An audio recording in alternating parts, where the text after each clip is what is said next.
Hello, good morning मैत्रिणींनो. कशा आहात तुम्ही सर्व? मस्त मजेत ना? मी पण आता मस्त मजेतच आहे. माझा इथे चाललेला आहे सकाळचं मॉर्निंग वॉक. मस्तपैकी 1 तास मॉर्निंग वॉक केल्याच्यानंतर इथे तुम्ही बघू शकता किती घामाघूम झालेली आहे आणि असंच मला घामाघूम व्हायचं आहे, तेव्हाच माझं थोडंसं कोलेस्ट्रॉलचं प्रमाण कमी होईल. तर येतानाच ना मी इथे भाजी घेऊन आलेली आहे, म्हणजे ही चवळीची भाजी आहे आणि आमच्या इथे ना कोपऱ्यावरतीच ना एक पालघरच्या ताई बसतात. त्यांच्याकडनं मी चवळीची भाजी घेतलेली आहे आणि आज नाश्त्यामध्ये मी तेच बनवणार आहे, म्हणजे चवळीची भाजी आणि ज्वारीची भाकरी. आता सध्या नाश्त्यात तेच चाललेलं आहे. उपमा पोहे चालतात, पण उपमा खूप कमी खाते आणि मी पोहे वगैरे मध्ये बनवते. पण मोस्ट ऑफ माझ्याकडे ना ज्वारीची भाकरी आता मी सध्या ब्रेकफास्टमध्ये ठेवलेली आहे. कारण का खूप रात्री म्हणजे जेवल्याच्या नंतर ना खूप टायमाचा गॅप होतो आणि औषधं वगैरे चालू आहेत ना, तर खूप सकाळी ना खूप जोरात भूक लागते. मग ते पोहे वगैरे खाऊन ना असं नुसतं पोट भरत नाही. त्याच्यामुळे असं वाटतं काहीतरी मस्तपैकी असं ना भरपेट असं नाश्ता वगैरे असेल ना, तर खूप उशीरपर्यंत म्हणजे मी जेवणाचं वगैरे गॅप घेऊ शकते.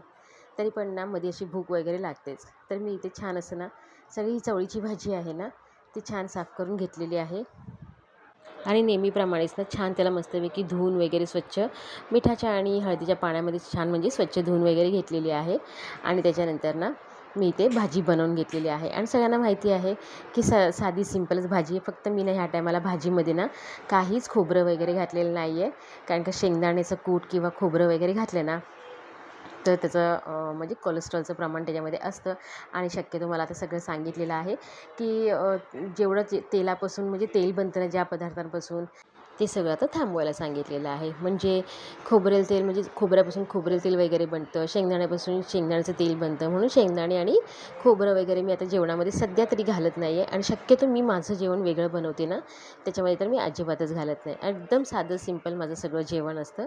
त्यामध्ये म्हणजे मी फोडणीलासुद्धा 1 चमचा असं तूपच घालते आणि बाकी ह्या लोकांचं सगळ्यांचं जेवण असतं ना, त्याच्यामध्ये मी चांगलं बऱ्यापैकी तेल वगैरे घालते.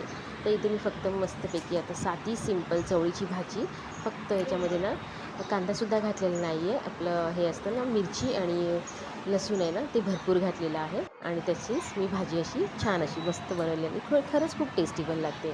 आणि ह्याच्यामध्ये तुम्ही बोलाल की ह्याच्यामध्ये तुपाची फोडणी नाही घातलेली आहे. मी तेल वापरलेलं आहे, पण अगदी अर्धा चमचा असतो ना, की जेणेकरून ना फक्त कढईला भाजी चिटकू नये ना, एवढ्यासाठीच मी फक्त तेल थोडंसं घातलेलं आहे.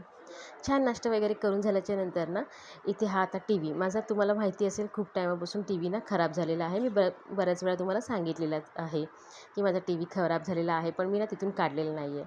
आणि ना आता माझी बहिणी म्हणजे तिच्या मुली आलेल्या आहेत ना, तर तिनेच हा मँगलोरवरनं तिच्याकडे ना हा गिफ्टमध्ये तिला टी व्ही मिळालेला आहे. गिफ्ट म्हणजे ते लकी ड्रॉ निघतं ना, त्याच्यातून तिला मिळालेला आहे. पण खरंच ना आणल्याच्या नंतर ना टी व्ही आम्ही ओपन केला आणि सगळं चालू करण्याचा वगैरे प्रयत्न केला. मनोहरला टाईम नव्हता तेवढं चालू करण्याचा, पण आयुषने हे सगळं त्याचं पॅकिंग वगैरे सगळं अनबॉक्सिंग केलेले आहे आणि त्याच्यानंतर ना इथे हे सगळं स्टँड वगैरे आहे त्याचं, की माहिती आहे ना ते वॉलला स्टँड लावायचं असतं, ते सुद्धा आहे किंवा ह्याच्यामध्ये ते आपलं दुसरा स्टँड असतं ना, ते सुद्धा आहे. माझा टी व्हीसुद्धा मी खाली काढून घेतलेला आणि ते आता मनोहर काहीतरी बाहेर त्याचं चाललेलं आहे काम. तर मी बोलले आता मी एवढं तिकडेच सगळं शूट करण्यापेक्षा तू काहीतरी लावून वगैरे घे. मी इथे आता किचनमध्ये आलेले आहे दुपारच्या जेवणाची तयारी करायला आहे. तर इथे मस्तपैकी दुपारच्या जेवणामध्ये मी काय बनवणार आहे, तर इथे कढी बनवणार आहे आणि ते पण कढी पकोडा बनवणार आहे. त्याच्यासाठी इथे मी तेल घातलेलं आहे थोडंसं आणि कढी पकोड्यासाठी म्हणजे कढीसाठी ना इथे त्याच्यामध्ये मी ताक घेतलेलं आहे आणि हे घेतलेलं आहे बेसन घेतलेलं आहे आणि त्यामध्ये थोडीशी हळद घातली आहे. मिक्सरला लावून घेतलेलं आहे ते आणि दुसरं आहे ना ती भजीची तयारी केलेली आहे. फक्त त्याच्यामध्ये एकच कांदा घातलेला आहे छोटासा आणि बाकी सगळं कोथिंबीर वगैरे घातलेली आहे, धणे जिरे पूड, तिखट, हिंग वगैरे घालून ते बॅटर सगळं तयार करून ठेवलेलं आहे भजीसाठी. आता ह्याच्यामध्ये एकदम साधी सिंपल मी फोडणी घातलेली आहे, म्हणजे राई, जिरा, कढीपत्ता, मिरची आणि लसूण घातलेली आहे. ह्याच्यामध्ये मी ते मिक्सरला लावलेलं ताक आहे ना बेसन घालून, ते फोडणीला मी घातलेली आहे आणि छान ह्याला उकळी येऊ देणार आहे. कारण का मी मोस्ट ऑफ ना अशी कढी बनवत नाही. मी ना पहिला बेसन चांगलं तेलात भाजून घेते आणि नंतर मग त्याच्यामध्ये ताक घालते. पण आता ह्या टायमाला ना मी अशी बनवते, त्यामुळे ना मला खूप टाईम त्याला बॉईल करायला लागणार आहे.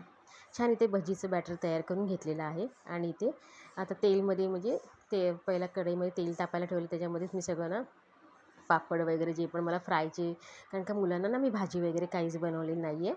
आणि त्याच्यासाठी मी इथे पापड काढलेले आहेत. त्याच्यानंतर इथे मी भजी करून घेतलेली आहे, की इथे आता कढी आहे ना ती त्याला चांगली छान अशी उकळी येईल तेव्हा मला ह्याच्यामध्ये ना भजी घालून घ्यायची आहे. त्याच्यामुळे त्यासाठी मी इथे पहिला ना तेलामध्ये पापड तळल्याच्या नंतर लगेचच मग भजीचं जे बॅटर आहे ना ते छान याचे छोटे छोटे ना असे. आणि ह्याच्यामध्ये ना फक्त मी एक छोटंसंच कांदा घातलेला आहे, खूप सारा असं कांदा वगैरे घातलेला नाही. कोण कोण मस्तपैकी भजीची अशी म्हणजे कांद्याचे मोठे मोठे लांब लांब काप करून त्याची पण छान अशी कांदा भजी बनवतात आणि ती घालतात. त्याच्यामुळे ना मी ते काय केलेलं नाही आहे, कांदा भजी नाही केलेली आहे. एक बारीक छोटासाच कांदा बारीक चिरून असं घातलेला आहे, की जेणेकरून थोडीशी ताटामध्ये जेव्हा खातो आणि भजी लागते ना त्यामध्ये कांदा वगैरे लागतं तर जरा चांगलं लागतं, म्हणून मी छोटासाच एक कांदा घातलेला आहे. छान असं मस्तपैकी गोल्डन होईपर्यंत भजी चांगले छान खरपूस 2 बॅचमध्ये करून घेतलेले आहेत. इथे हा पहिला बॅच माझा निघालेला आहे आणि दुसरा एक बॅच मी घालणार. त्याच्यानंतर मग दोन्ही एकत्र करून मी भजीमध्ये हे जी भजी बनवून घेतली आहे, भजी बनवून घेतलेली आहे ती मी ती कढीमध्ये घातलेली आहे. बघा एवढीच भजी झालेली आहे. आणि सगळं ना ह्याच्यामध्ये थोडीशी कढी पातळ करावी लागते, नाहीतर ना हे घट्ट केली ना कढी तर सगळं भजीमध्ये अब्झॉर्ब होऊन ना पाणी पण अजून एकदम सुकून जातं, त्याच्यामुळे पातळ करावी लागते भजी. इथे ना आता भजी टाकल्याच्यानंतर ना इथे वरून फोडणी घालण्यासाठी ना मी याच्यामध्ये धणे, जिरे आणि बडीशेप असं थोडंसं ना जाडसर असं ठेचून घेतलेलं आहे. तेल गरमच होतं, ते घातलेलं तेलामध्ये. आणि मग थोडीशी अर्धा चमचा इतकं तिखट घातलेलं आहे आणि छान मस्तपैकी पकोडे घातल्याच्यानंतर ह्याच्यामध्ये मी ती फोडणी घातलेली आहे. आणि ह्याच्यामध्ये वरून मस्त अशी भरपूर अशी कोथिंबीर घातलेली आहे. छान माझे इथे कढी पकोडे तयार झालेले आहेत. आणि आता ना मी याच्यामध्ये ना तेल परत माझ्याकडे उरलेलं होतं, तर मी पहिला मुलींना विचारून घेतलं की तुम्ही लोकं बटाट्याचे काप खाणार का? तर उगाच म्हणजे नाही खाल्लं तर म्हणून पहिल्या दोघांना विचारलं की खाणार का? तर बोलले की हो खाणार म्हणून. तर मी इथे लगेच हाताबरोबर ना कढई गरमच होती ना तेलाची मस्तपैकी, तर मी इथे छान असं बटाट्याचे काप पण करून घेतलेले आहे. ही प्लेट जी आहे ना ती माझी आहे.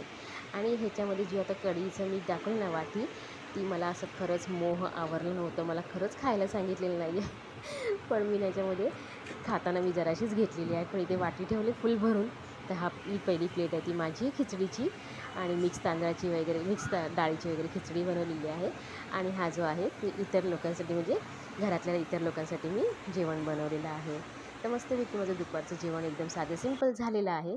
त्याच्यानंतर तुम्ही बघू शकता हा पसारा जो आहे ना, मी तुम्हाला बोलली ना की मनोहर काहीतरी टी व्हीचं बाहेर ॲडजस्ट करतो आहे, म्हणजे लावण्याचा वगैरे प्रयत्न करतो आहे. पण खरंच ना ती टी व्ही ना माझ्या बहिणीने पाठवली, तिचा काहीच उपयोग झाला नाही, कारण ना टी व्हीचा डिस्प्ले गेलेला आहे. चला तर आता ना ब्लॉग मी इथेच थांबवते आणि पुढचा नवीन ब्लॉगमध्ये परत भेटूया उद्या. तोपर्यंत बाय.